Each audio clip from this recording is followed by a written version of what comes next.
אז אנחנו חוזרים. אם נסכם את מה ששאלנו עד כה, 4 שאלות. שאלה ראשונה, למה כתוב ועשו ולא ועשית? וישבנו על זה שאדם צריך לעסוק בתורה בעצמו, לא רק על משה רבנו הוטלה המלאכה כמו שאר המלאכות שהיו שם, שצריך לבנות את המזבח, את המנורה, את שאר הדברים. אלא בעסק התורה החובה מוטלת על כל יהודי, ויהודי לעסוק בתורה הוא בעצמו. אל תספר שאתה הבן של, ואח של, והנכד של. גם עשיו היה נכד של, והיה בן של, והיה אח של, והיה דוד של כל שבטך, אבל אף על פי כן הוא נקרא עשיו. זה היה מה שהוא.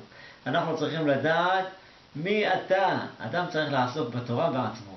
לשם שבו והחלמה. לשם סוג של אבן טובה. לשם שבו, נתנו בזה רמז. ואח, למה? מה אתה מספר לי מי היה אח שלך? תהיה אתה לשם בעצמך. תהיה אתה יעלו. זה העניין שלה. ועשו ארון עצי שיטים שכל אחד ואחד יעסוק בתורה הוא בעצמו, ולא יתהדר בזה שהוא יש לו זכות אבות. השאלה הנוספת ששאלנו, מדוע עשו את הארון מבית ומחוץ תצפנו? למה צריך בפנים? מספיק בחוץ מה שכולם רואים. למה צריך בפנים? אמרנו צריך שיהיה תוכו כברו. תוכו יהיה כברו, שלא יהיה זייפן, שיהיה שקיפות. מה אתה מדבר בחוץ? ככה יהיה גם בפנים. לא תחניפו את הארץ. אדם לא יחניף סתם משהו בחוץ, אבל משהו חושב. מדבר אחד וחושב אחד. אחד בפה ואחד בלב. זה אחד. 2, כאשר אדם עוסק בתורה מבחוץ, ועושה את החלק הגשמי של המצוות ואת החלק הגשמי של הלימוד התורה, צריך שגם בפנים הוא ישמח במה שהוא לומד. מבית ומחוץ, כמו שבחוץ מצופה זהב, ככה גם בפנים יהיה זהב, יעריך בפנים את מה שהוא עושה בחוץ. תשמעו דבר, במניין השובבים, שובבים ראשי תיבות שמות וערה בו ושלח יתרו משפטים, אלה סדר הפרשיות של ספר שמות מההתחלה ועד פרשת משפטים, ואחר כך יש תרומת תצווה. אנשים מחפשים תיקון לעוון הנודע. שובב בגימטריה 310, שין 300, ו' 6, ב' ב', זה עוד 4 ויחד 310. העוון הנודע, המספר שלו ק' ר' י', גם הוא 310. בימים האלה יש מסוגלות לתקן את העוון הזה. תשמעו מה כותב בעל העגלתל. ספר העגלתל בהקדמתו כותב כך: כי תיקון הברית תלוי ביותר בלימוד התורה וביותר בלימוד התורה בעיון. על פי מה ששמעתי מהאדמו"ר זצ"ל, מהאדמו"ר שלו, בפירוש דברי הזוהר הקדוש, שעל חטא שז"ל אין מועיל תשובה. אינו מועיל תשובה על החטא הנודע. משום, מה תשובה? למה? מה זה שונה? הרי הקדוש ברוך הוא נתן תשובה, מענה לכל עבירה. אין דבר שעומד בפני התשובה. גדולה תשובה שמגעת עד כיסא הכבוד. אז מה פתאום כאן אומר הזוהר הקדוש שאינו מועיל תשובה? אומר הרב, משום דתשובה הוא מלב. תשובה זה דבר שתלוי בלב. כדכתיב ולבבו יבין ושב וגומר. צריך שהלב שלו יבין, ובלב שלו הוא עושה את התשובה. ולבבו יבין ושב ורפא לו. ופגם שבזרע או במוח, הטיפה יוצאת במוח. הטיפה יוצאת מהמוח, המחשבה היא נפגמת במוח. והרי הקלקול למעלה ממקום התיקון. הקלקול למעלה, והתיקון הוא בלב. ולכן הוא אומר שלא מועיל על זה התשובה. המשל על זה שמעתי מפי קודשו של רבנו יעקב עדס שליטה, השם יאריך ימיו בטוב שנותיו בנעימים. הוא אומר, משל למה הדבר דומה? למלך שהיה לו פגישה עם כל, אתה יודע, אנשי השרד, האנשים החשובים, הוא נשיא ארצות הברית, והוא נשיא ככה המעצמה הזאת, ויש לו משרדים. הלו? הלו, מצוין. לא נמצאת, תנסו עוד שעה. בבקשה.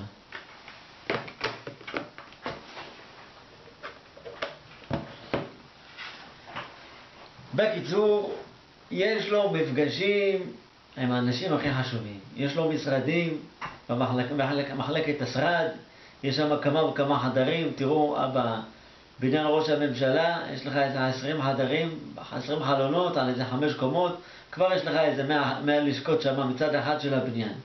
בקיצור, נתן את המפתחות לאנשי הניקיון, וביקש מהם לנקות את המחלקה. עכשיו צריך להגיע, יש עוד שבועיים, מעוצדת להיות פה פגישה עם האנשים החשובים, עם הנשיא כך וכך וכך, ולכן צחצחו את הלשכה, בפרט הלשכה הפנימית ביותר, איפה שאני יושב, שמה שהיא תהיה מצוחצחת, מבריקה, נקייה מכל רבב. הגיע אחרי כשבוע, לקח את הסרור, פתח חדר ראשון, חדר שני, חדר שלישי, חדר שמיני, תשיעי, מגיע לחדר העשירי, פותח אותו, והוא רואה, תשמע, שולחן מלוכלך, שקית של במבה על הרצפה, הקפה עוד לא ניקו אותו, קצת פה נשפך, קצת שם, השולחן לא נקי. כעס מאוד. קרא לצוות הניקיון, אמר, אני ביקשתי מכם להכשיר את כל המחלקה, ניקתם את הכל חוץ מהחדר הכי חשוב. זה החדר שבו אני יושב עם הנשיא המעצמה, פה אני צריך לשבת איתו, ובדיוק פה לא ניקתם, איך יכול להיות? אמרו לו ירום הודו, שמענה, אתה הבאת לנו כל המפתחות, חוץ מהמפתח של החדר האחרון. לא הבאת לנו שם המפתח, אז איך ננקה? תביא מפתח, ננקה, לא הבאת המפתח, איך ננקה? עד כאן המשל, והנמשל, אדם שעושה איזשהו עוון, חילול שבת, אכל משהו לא כשר, אמר משהו לא טוב למישהו, כל זה הוא עושה, זה לא כל כך בשמחה. הוא עושה את זה, הוא נהנה מהעבירה, אבל זה לא משפיע עליו כל כך. כאשר אדם עושה עבירה בשמחה, זה משפיע הרבה יותר למעלה, במקום הרבה יותר עמוק. יש לנו בחלקי הנשמה, נרן חי, ראשי תיבות. נפש מלמטה למעלה, נפש, רוח, נשמה, חיה יחידה. אדם שעושה חטא פשוט, הוא פוגם רק בנפש. חטא קצת יותר חזק, עם יותר התלהבות, רוח, נשמה. אדם שפוגם בעוון הנודע, בעוון של עריות, הוא פוגם ביחידה, בחלק הכי גבוה, הכי עמוק, ששמה הוא לא יכול אחר כך להגיע כאשר הוא רוצה לעשות תשובה. למה? כי התשובה צריכה להיות תשובת המשקל. כמו שעשית את החטא ברמה חבריך ושסה גידיך ובהתלהבות כמו אש, הוא נהנה מהיצר הזה של עריות. גזל ועריות, נפשו של אדם מחמדתן, מחמדת אותם, נהנה מזה מאוד. אבל אחר כך שעושה תשובה, כן, רדתי, עביתי, פשעתי, עושה ככה פה ושם, זה לא באותה התלהבות. אם היה עושה תשובה ויודע להגיע לחלקים הכי עמוקים שלו, והוא עושה תשובה מאהבה ובוכה ומתחרט ושמח בתשובה הזאת, אז אולי באמת היה יכול להגיע לשם. אבל בדרך כלל זה לא כך. לכן אומר הרב, כאשר אתה לומד תורה, מייגע את המוח, בפרט לומד תורה בעיון, מייגע את המחשבה מאותו מקום ששם היה הפגם, לא רק בלב, אלא שהוא עושה את המאמץ שלו במוח, שם הוא עושה תיקון של תשובת המשקל. אבל לא רק שהוא ילמד תורה, אלא התורה שלנו צריך ללמוד אותה בשמחה.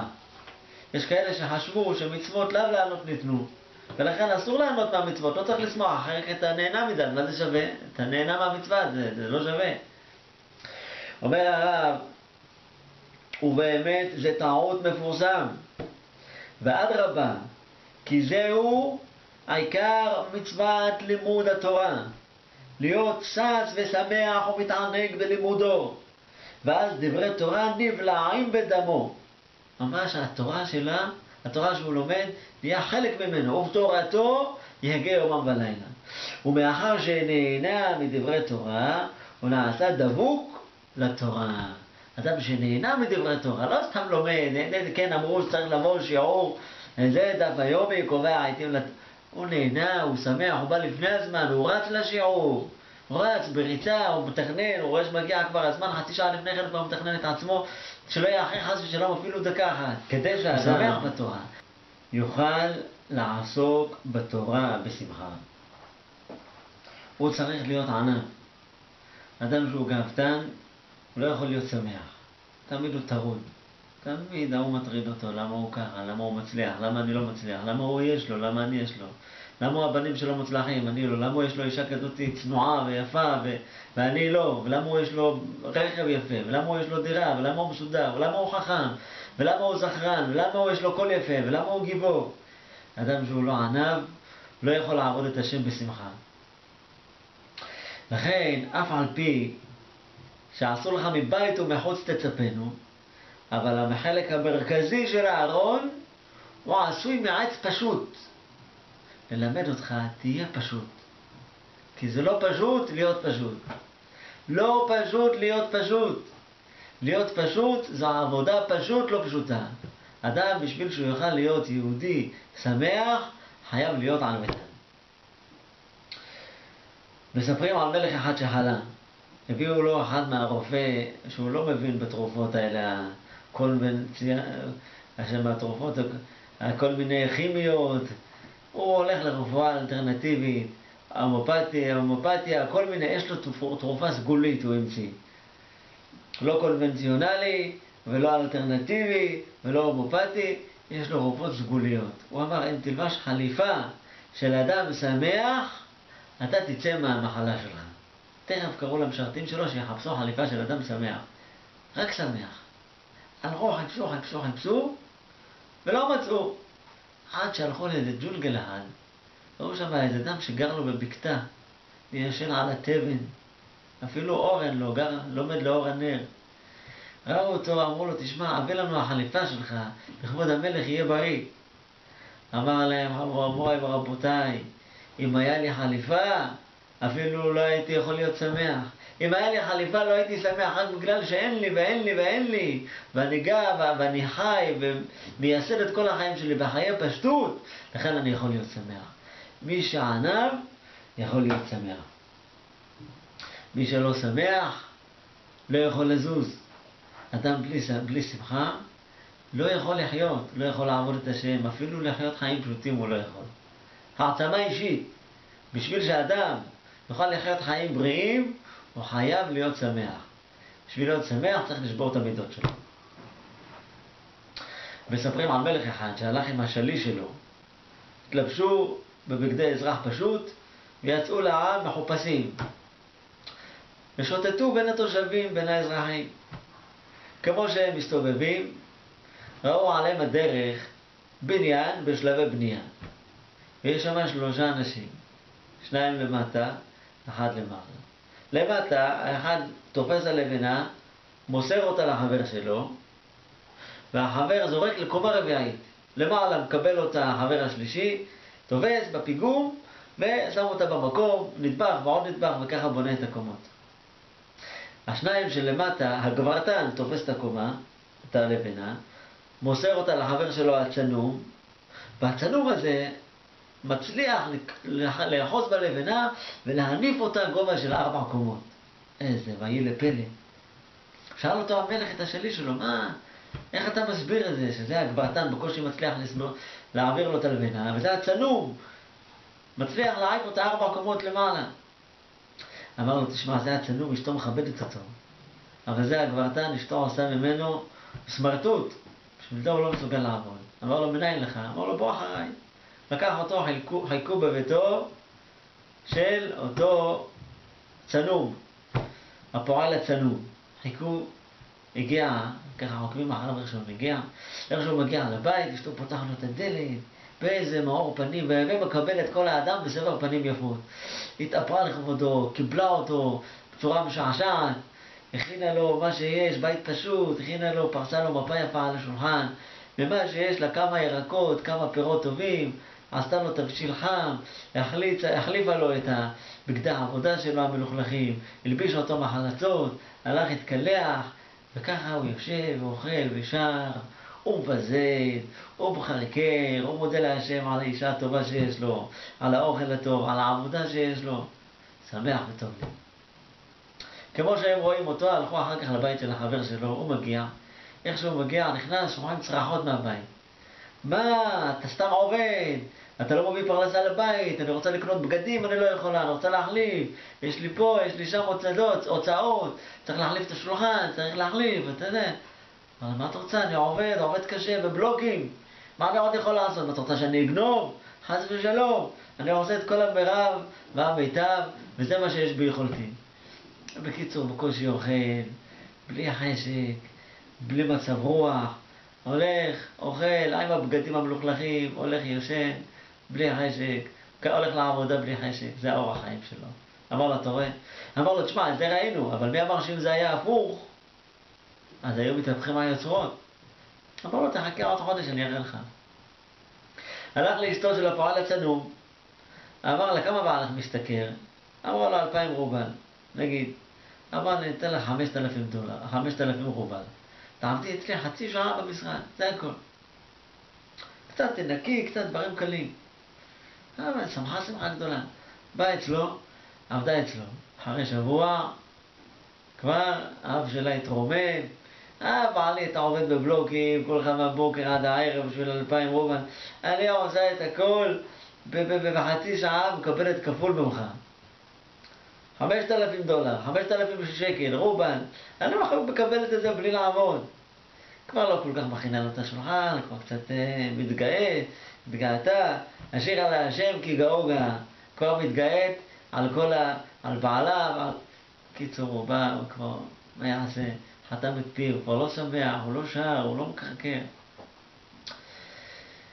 ומאידך, אצל החבר שלו, הלכו לאשתו, אמר לה בפקודת המלך, חסר לך שולחן, חסר לך רהיטים, כמה הכל ביחד עולה? 20,000 דולר, נראית לך את הבית, ובלבד שתכבדי את בעלך.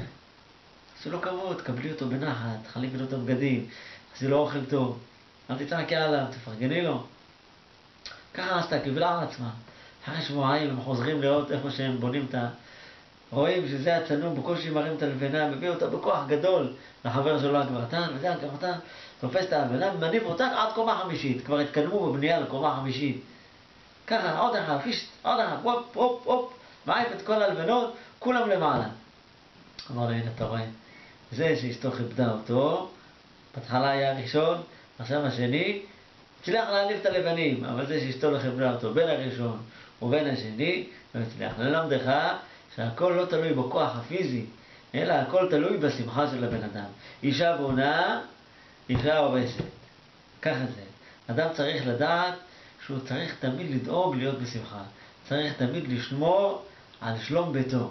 פעם אמרו סגולה, לאדם שכל הזמן אשתו מתווכחת איתו, הוא מתפוצץ, מתחיל לענות לה, וקצת מוסיפים מגברור, נהיה כבר מדורה שלמה, עם דלק, והולכת, ומוסיפה והולכת, הוויכוח לא נגמר. אמר לו, תשמע, כל פעם שאשתך תתווכחת איתך, קח בקבוק, מלא אותו במים, תכניס אותו לתוך הפה, עד שהיא תפסיק לצעוק. תעשה לוג לוג לוג לוג לוג לוג לוג לוג לוג, עד שתגמור, לפני שהיא גומרת, אתה לא מוציא הבקבוק מהפה. זה סגולה. תולה ארץ על בלימה. הקדוש ברוך הוא שומר את כל העולם, תולה אותו על אנשים שיודעים לחתום את פיהם. גם אוויל מחריש לחכם יחשב. אדם שיודע לשתוק, כולם מחזיקים ממנו בן אדם חכם. על כן, מוריי ורבותיי, אדם צריך להיות שמח בעבודת השם, שיהיה תוכו כברו. כמו הוא עושה את המצווה בחוץ, ככה יהיה שמח בפנים. ובשביל זה הוא צריך להיות ענוותן, בתוך ביתו, בתוך חברתו, עם ידידיו ורעיו ומוקיריו. תמיד צריך להיות מוותר. לכן כל מידותיו של אהרון, כולן שבורות. תשבור, אז מה? לא, אף אחד לא ישבור לי את המילה. אתה תשבור. מה קרה? אמרת משהו. יש 2 קניינים בתורה. יש 48 קניינים, ומהם 2. מעמידו על האמת. לפעמים צריך להעמיד את האדם על האמת. אבל יש גם מעמידו על השלום. אומרים המפרשים, אם אתה רואה שלא הולך לך להעמיד אותו על האמת, אל תישאר איתו בוויכוח. אל תישאר איתו בשנאת חינם. ומעמידו על השלום חשוב לא פחות ממעמידו על האמת, ואולי אפילו יותר. עדיף לפעמים לחזות את האמת, ובשביל להעמידו על השלום. הבעל שם טוב עליו השלום היה אומר, איפה שהאדם נמצא, איפה שהאדם מדבר, שם הוא. שם הוא נמצא. כתוב מצרף לכסף, וכור לזהב, ואיש לפי מעללון. שמעתי פעם ממורי ורבי הרב דוד אורון גולדשליטה, שהיה אומר, אתה רוצה לבדוק את הכסף? יש מכשיר שנקרא מצרף. אתה רוצה זהב? יש כור. אתה רוצה לדעת האיש איפה הוא נמצא, ואיש לפי מהללו, תראה מה הוא מדבר, מה מעניין אותו. יש אחד מדבר כל הזמן על מכוניות, מעניין אותו מכוניות. מדבר כל הזמן על ביזנס, מעניין אותו כסף. מדבר כל הזמן על שירים, כנראה שהוא זמר, חזן. מדבר כל הזמן על דברי תורה, כנראה שהוא בן אדם שקוע בתורה. מדבר כל הזמן טוב, הוא בן אדם טוב. מדבר כל הזמן רע, הוא בן אדם עם לב רע. איפה שבן אדם נמצא, שם הוא. אוי, אבל הוא מכוון לשם שמיים. בתוך העם תמי שפתיים אנוכי יושב. מאכילים אותו עוגת רצפים. אבל אתה מכוון לשם שמיים, דברים טובים. אל תעשה קטרוג על עם ישראל. תגיד טוב. אדם שמדבר טוב, אין אדם מדבר אלא מתוך הרהורי ליבו. אדם שחושב תמיד טוב, אז ככה זה. אז תמיד הוא יותר לו טוב מהפה. אדם שחושב רע, יוצא לו רע. טוב עין, הוא יבורך. מי שחושב טוב על אחרים, אז ממילא הוא נהפך להיות צינור של טוב. הצינור הזה עובר דרכו, ודרכו הולך לאחרים. אם הוא טוב, אז הוא הראשון שסופק את הטוב הזה, ומהטוב שלו הולך ומתפשט לזולתו. אז דיברנו שהאדם צריך בתוך ביתו לדאוג שלא יהיה חלילה סכסוכים, שלא יהיה דברים של כעס, תמיד יהיה שמח, בית שמח ועלים. ואם הוא רואה שלא הולך, הם מדברים איתו ככה, מדברים ככה, בחברה, בבית, תמיד ידעו לך זכות. למה לפעמים לא ידעו לך זכות? יצא לו מזה בושות גדולות. מספרים על איזה אדם אחד שהיה זקוק לפרנסה לפני פסח. אמר לי, מי אני אפנה? חשב, אמר נפנה לקדוש ברוך הוא. הוא האזן, הוא המפרנס, דבר איתו. כתב מכתב. לכבוד מלך מלכי המלכים, הקדוש ברוך הוא. כותב, אני צריך מצות, אני צריך יין, חרוסת, מרור, ירק, כך וכך, בשר, ביצים, מה כוסר לו כל מה שהוא צריך לכבוד הפסח, עוגיות קוקוס, עוגיות בוטנים, עוגיות זה, כותב, גמר לכתוב, על הכל אני צריך סך 5,000 ש"ח. סך חשבון, הוא וביתו, צריך 5,000 ש"ח. בבקשה תשלח לי. אני גר ברחוב פלוני, מספר כך, דלת כך, כניסה כך, בבקשה, אנא תשלח לי. קיפל את המכתב, הכניס אותו בתוך המעטפה, שם בול, כתב לכבוד, מלך מלכי המלכים הקדוש ברוך הוא, הכתובת, הרקיע השביעי, הכניס את המעטפה לתוך הדואר. זהו, שם בדואר. טוב, המכתב נכנס לתוך הדואר, מגיע בתל אביב שמה, למקום ששם ממיינים את המכתבים, ופתאום אחד מהפקידים קורא לכבוד מלך מלכי המלכים, הקדוש ברוך הוא, צריך לשלוח את המכתב לשמיים. הלך למנהל הסניף, הראה לו את המכתב. טוב, אמרת, היה לפלא, בוא נפתח, נראה מה כתוב, מה אפשר לעזור. פותח, לכבוד מלך מלכי המלכים, הקדוש ברוך הוא, אני צריך כך וכך, 5,000 שקל. יהודי זה יהודי, ביישנים, רחמנים, גומלי חסדים. אסף את כל החבר'ה, אמר, תשמעו, יש פה משפחה במצוקה, צריך לעזור לה. כל אחד שלשל למעטפה כמה שקלים, הגיעו לסכום 3,000 שקל. שמו בתוך הזה, הכניסו לו, שלחו לו שליח, שמו לו בתיבת דואר, מעטפה עם 3,000 שקל. הוא פותח את המעטפה, וכתבו לו, בהמשך לפנייתך, הנה לך 3,000 שקל, שיהיה פסח כשר ושמח. הוא כותב, פותח את המעטפה, סופר 1, 2, 3, 30, מגיע ל3,000 שקל. אמר, אני ביקשתי 5,000, לא ביקשתי 3,000. הוציא העט, מכתב, לכבוד מלך מלכי המלכים הקדוש ברוך הוא. אני לא רוצה לחשוד באף אחד. אני מאמין שלחת לי 5,000, אבל כנראה שהיה מישהו שהיה חסר לו בהוצאות לפסח, והוא שרבב לכיסו 2,000, בבקשה תשלח לי עוד 2,000, אבל לא דרך חברת הדואר, למה שם כולם גנבים. קיפל ושלח להם בחזרה. איזה בושה. הגיע לאותו מקום, פותחים את המכתב, שם כולם גנבים. הם הביאו לו את הכסף. אדם צריך לדון, תעמיד לך זכות. תדון לך זכות, אתה לא יודע מה היה, מה פה, מה שם, מי עשה לך טוב, מי אתמול עשה לך, מי מחר עשה לך. תדון לך זכות. עיניך ללא כך יביטו, ועפעפיך ישירו נגדך. אתה מסתכל עליו, אבל תסתכל גם על עצמך בחזרה. נסיים במילתא דבדיחותא לחודש אדר מרבין בשמחה. מספרים על יהודי אחד גם לפני פסח, גם זה לפני פסח, היה חסר לו כסף. אבל מישהו אמר לו שהוא ייתן לו איזה משהו.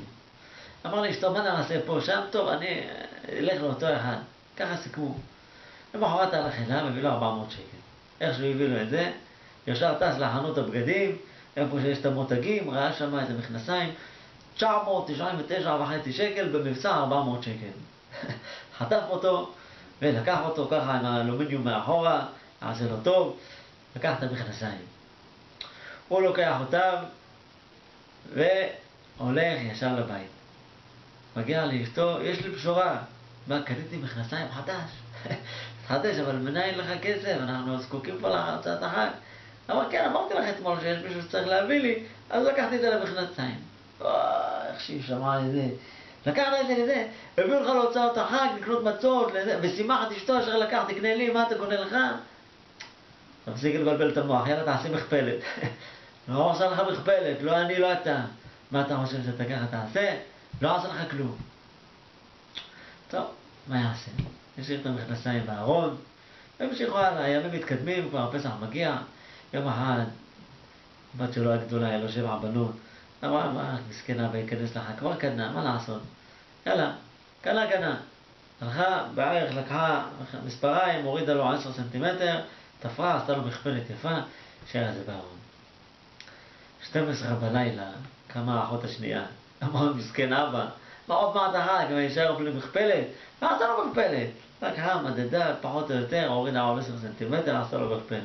ביום השלישי, למחרת בבוקר, באה האחות השלישית, למדה בדיוק תפירה בתיכון שלה, בסמינר, אמרה בוא נתאמן על אבא, עשה לו מכפלת לכבוד החג.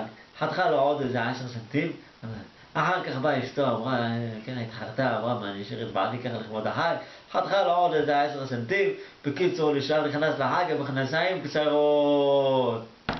כן, מה העניין? וכאן אתה למד, לא צריך לעשות מלחמות בבית. לא צריך, כבר קנה, כבר עשה, לא נעים, מה? תעשי לו מכפלת. בסוף גם 400 שקל לא הלכו לפח, וגם המכנסיים לא נהנו ממנו.